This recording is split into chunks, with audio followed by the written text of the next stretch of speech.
But, man, it's been a wild, wild few weeks. It's been a wild, wild few days. And now today, Herb, I'm going to not bury the lead, and I'm going to let people know that barring some unforeseen twist, Aaron Rodgers' days as a Green Bay Packers quarterback are over. He is likely headed to New York. He's certainly not playing in Green Bay again, based on what he told the Pat McAfee show this afternoon. That might be the biggest development of the 2023 offseason for the Bears. Don't you agree? No, no doubt about it. I mean, to get Aaron Rodgers out of your division and not have him up in Green Bay is a huge, huge development for the Packers. I mean, for the Bears, I'm sorry. It's a huge development for the Packers, obviously. For everybody. It may be a bigger development for the Bears. In all seriousness, though, I think that, having the opportunity to watch Aaron Rodgers up close throughout his career and have the Bears play him twice a year and just see his greatness on display over and over and over again, it's been an absolute pleasure to watch. I think for me, he is the most talented quarterback I've ever seen. We talk about GOAT and all that. We'll give the GOAT conversation to Tom Brady. You can't argue with his results, but just in terms of who plays the position best in terms of the skill set, the throws that he's able to make, the off time and off target, off schedule type of plays he's able to make, the different arm angles, the way he manipulates the pocket. Aaron Rodgers is as good as I've ever seen play that position. And so it's always been a pleasure to watch him play. Good for the Bears that he's going to play somewhere else. I always tell people the story in 2020 when we were back in the COVID era and we were doing all our press conferences over Zoom. I went to the Packers post game after they hammered the Bears at Lambeau Field, and I asked them a really basic, short question about a touchdown pass he had to Devontae Adams, and he gave like a 2.5-minute response detailing everything that he saw before the snap, everything he saw as the play was going on, how his brain was processing things based on what he saw before the snap, and how the ball wound up in Devontae Adams' hands in the end zone. I remember just pushing away from my computer and being like, man, like I have never heard a Bears quarterback talk in that level of detail. And then you go back and compare it to the replay and you're like, the recall is spot on. Yeah. Right. Like this guy was just doing surgery and he was doing it at such a high level that it was hard to keep up. But forget all the admiration.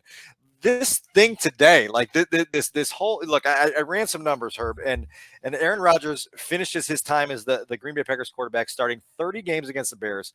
He beat them 25 times. He beat 5 Bears head coaches. He beat 7 Bears defensive coordinators. I didn't even get to count up yet the number of other starting quarterbacks that the Bears used that got beat by Aaron Rodgers. You're gonna say how many quarterbacks did he beat? 17? Right. I mean, it's probably up there in those 25 games, to be honest with you. And so you just see the decade and a half of torture that he put on the Bears. And so when I put on Twitter on Wednesday afternoon the gif of the Wicked Witch of the West being trapped under the house, it's time for the Munchkins to come out and sing Ding Dong, the Witch is Dead. It is 100% time. He's carved the Bears up. I mean, it was every time the Bears were doing good and you're like, he's going to get the ball back and he's going to do it to him again. And he invariably did it to him every single time, no matter how unlikely it seemed, no matter what needed to happen, a busted coverage here, somebody gets behind somebody there, just some way, somehow, he always found a way to stick it to the Bears throughout his career. And so certainly happy to see him leave. I actually went to the Green Bay Packers post-game press conference this year when they came to Soldier Field. I went to that press conference and I asked him about, the possibility of this being his last time playing in this rivalry as a Green Bay Packer. And he was very, very respectful in terms of relationship with the fans. And he said, it's never been a whole lot of love there, but I've always had a ton of respect for the Chicago Bears fans. I've always enjoyed playing here. And so I think that it was a healthy respect, even if I don't know that you can call it a rivalry. I mean, you just lay out the stats. You're talking about 25 out of 30. That's not a rivalry, right? But it was certainly always fun. And everybody was always up for it. And so salute to the career that Aaron Rodgers had here. And hopefully they don't do it again. I mean, you felt this way when Brett Favre left, right? You felt this way like finally, right? No.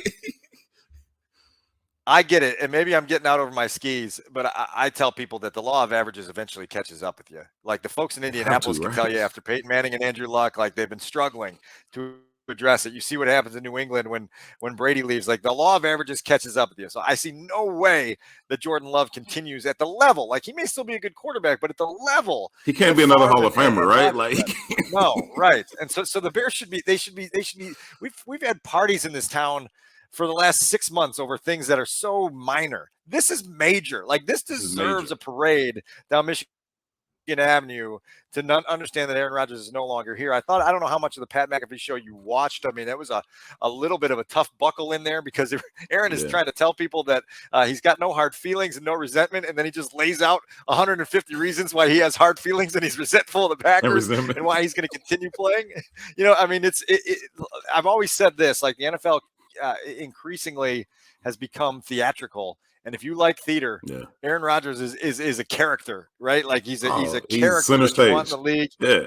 He's out of the division now. He's New York's problem. I will be fascinated to watch what happens there from afar. I will be fascinated to watch how many of his friends he brings to New York, whether it's Randall Cobb and Alan Lazard and Mercedes Lewis and all the other guys. His wish list. Yeah, it's a wish list. He's got a wish list. So that's New York's problem now. Yeah. It's not Chicago's problem any longer. And maybe it's Miami's and Buffalo's and New England's problem for a little while, but certainly the Bears should break open a bottle of champagne somewhere at Hallis Hall, privately toast the moment and move forward. I'll be interested to see, that dynamic between Aaron Rodgers and that New York media market. It's different. It's not Green Bay. I know Green Bay as a team has its own, kind of cachet and all that. But in terms of the media market itself, he's able to just kind of reign above that thing and do what he wants. I don't know if that's going to fly so much with the Jets, especially if they are not winning out of the gate. And so I'll be interested to see, how long that honeymoon lasts and then what happens when things kind of go south, because he's used to, I'm Aaron Rodgers. I walk in here, I say what I want.